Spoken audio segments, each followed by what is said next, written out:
So right now we're going to talk about what you should eat for weight loss. So it's a big topic. When you see it in the media, newspaper, everything, TV, there's just so many things that you get told and so many documentaries on what to eat. Do I go vegan? Do I fast? Do I count calories, macros? It is mind-blowing. Okay, absolutely mind-blowing. Generalize, and I've literally just made up this stat, but about 98% of people, just people that just want to get healthier, want to feel fitter, want to lose weight, 95% I'm going to go with, of people just need to follow 3 very simple basics. Very, very simple basics. Now, first off, you need to know right where you are right now. And the very simple thing that you can do is just using a food diary. 2 things that you can do. Just use a physical one. So just writing out every single thing, literally 7 days, Monday, Tuesday, Wednesday, all the way up to Sunday. Saturday and Sunday you need to include. And then you have breakfast, snack, lunch, snack, dinner, snack. And you need to include what drinks you're having, your coffees, your teas, your juices, your alcoholic beverages. You need to include absolutely everything in there. Now, the importance of that is to see where you are right now, see what you're eating, how much you're eating, and just to see, you can't make any plan without knowing where you are right now. It's like if you were planning to go to London for the weekend and you want to use your sat-nav to find out how to get to London. You cannot use your sat-nav without it knowing where you are right now because it doesn't know how to direct you. There's no point you coming in to a trainer or coming in to see us and saying, give me, like, what do I eat? Because we need to know where you are right now. And I guarantee when you have that conversation with a trainer or with a nutritionist or someone, most people are a little bit dishonest because they don't want to admit that they have chocolate and crisps and pizza and beer and wine and everything. They don't want to admit that because, ashamed is probably a bit of a strong word, but I think people don't want to be judged in a way. So they come across a little bit dishonest. But the thing is, you're only lying to yourself because we're here to help you. And the only person you're lying to is yourself. So we would rather have honesty on that. But food diary is great because they tell you where you are now. They tell you everything that you're eating, everything that you're drinking, and then we can best guide you from there. Now, the other thing is as well, is we need to know where you are, and every diet is literally personal. So again, let's say if you wanted to get to London, are you going to drive? Are you going to get the train? Are you going to cycle, walk, fly? How are you going to get there? And you might not like trains. You might not like long distance driving. You might love cycling. You might love long distance cycling. So it's like, well, you can't come to us and us go, oh yeah, follow this. Because you might not be like, well, I don't like this, I don't like that, I don't really like that. But if you come to us and say, look, these are the things I really like, let's try and figure something out from there, that's what's going to work best for you. So point 1, you need to know where you are right now. Use a piece of paper, use a spreadsheet, you could use MyFitnessPal, just use whatever you can use to just get an idea of where you are right now. 2, so this is a physical thing as opposed to what you should eat. Now, straight away, I'm just going to say increase your output. Most people need to be moving more. Now, you might exercise 3, 4, 5 times a week. Okay, fantastic. But if you're exercising for half an hour, whatever it is, even if you're exercising for that long, you need to still be active in the day. I guarantee by doing 10,000 or above, 1,000 steps per day, you are going to burn more calories, use up more energy than exercise. I can pretty much tell you right now. And once you've been doing 10,000 steps for months and it's becoming easy, it's just a normal thing you do, you need to start doing more. As soon as your body gets accustomed to it and it's adapted, you need to do more, increase your output. And that's just the way of life. You need more challenges. You need to step yourself up to that next level. You're doing 10,000, you've done that for 3 months, boom, right, you're doing 11,000, right, you're doing 12,000, and you just got to build it up. Now, for most beginners, increasing your output through steps, now I'm not saying exercise more, I'm saying move more throughout the day.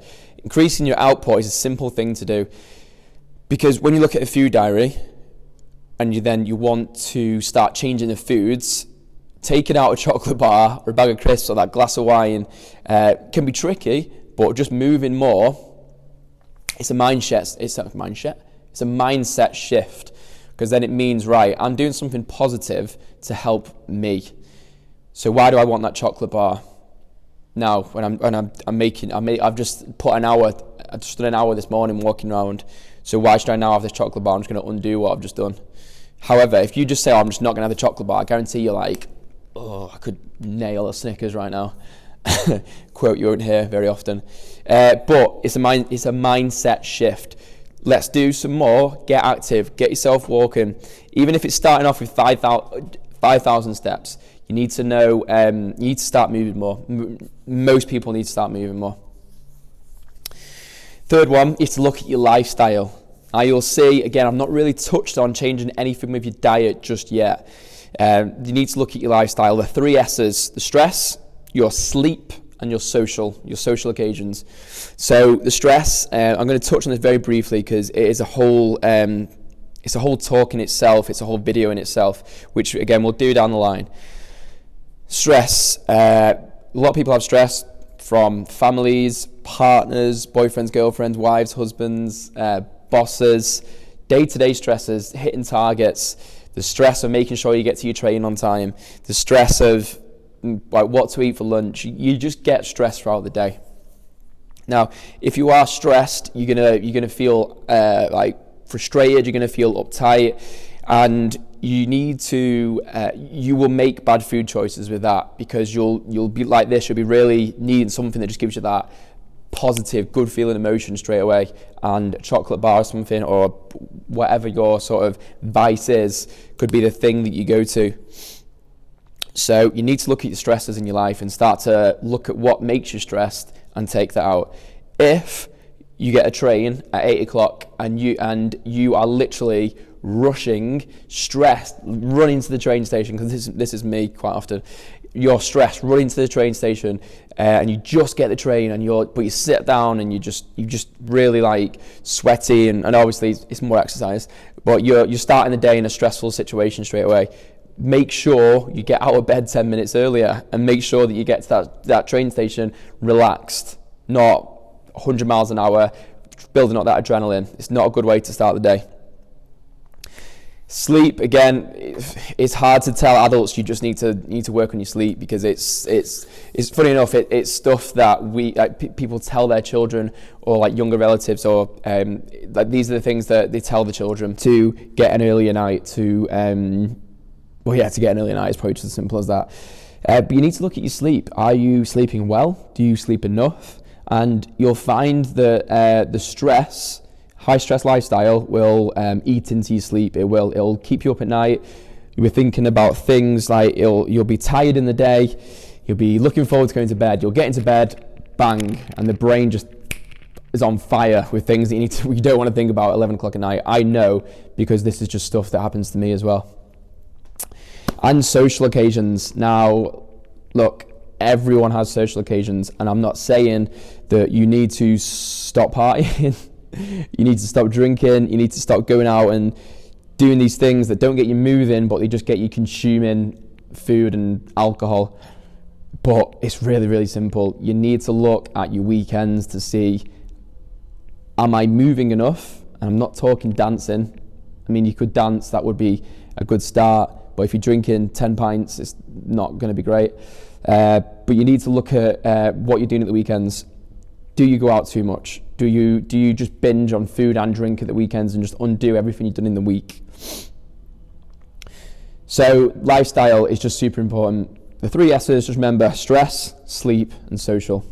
Now, like I say, you'll notice there I've not even touched on what foods to eat, because before you even touch on whether you should be having an apple over a chocolate bar, that stuff's obvious. These other things, we can work on these because they're practical. It's stuff we can just get into straight away. And I think most people like practical things like moving more, or just getting more active.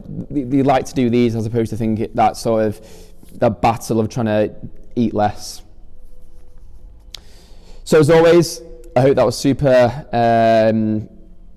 I hope it works, basically. I hope you take something away from it of a different angle, that you can work on your weight loss, as opposed to just thinking, oh, should I be eating this, should I be eating that? You've got 3 things: food diary, increase your output of activity throughout the day through steps, and the lifestyle: stress, sleep, social. Awesome. Hope you enjoyed that. Any questions, just comment below. Follow us on Facebook and Instagram at Benchmark Gym. And if you have any questions, mark at benchmarktrainingfacility.com.